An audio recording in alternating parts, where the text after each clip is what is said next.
In today's video, I'm going to teach you how to enable the option to run as a different user in Windows. Let's get started. First, make sure you're on your desktop. This is typically your starting screen on a Windows computer, displaying your icons and the taskbar at the bottom. This is where we'll kick off with the initial steps. Now, look towards the bottom left of your screen where you'll see the taskbar. Can you spot the Windows logo? That's either a small, four-paneled window or simply the Windows icon. You can press the Windows key on your keyboard, which does the same job of launching the Start menu. Alternatively, a simple click on the Windows logo on your taskbar is another way to go about it. This will bring up a menu with various options, including a search bar. From here, you're going to want to navigate to Settings.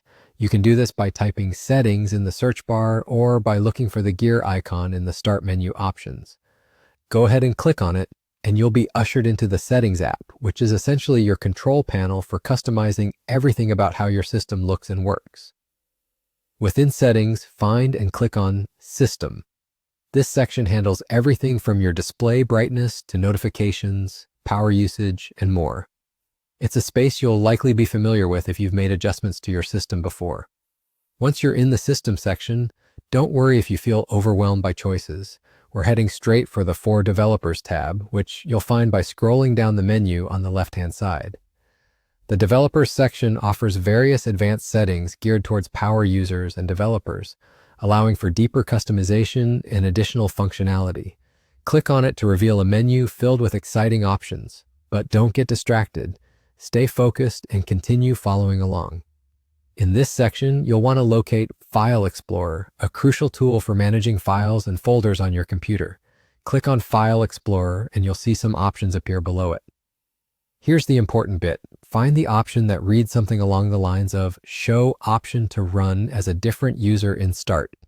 It may sound a little technical, but it's quite straightforward. What you'll need to do now is toggle this option on.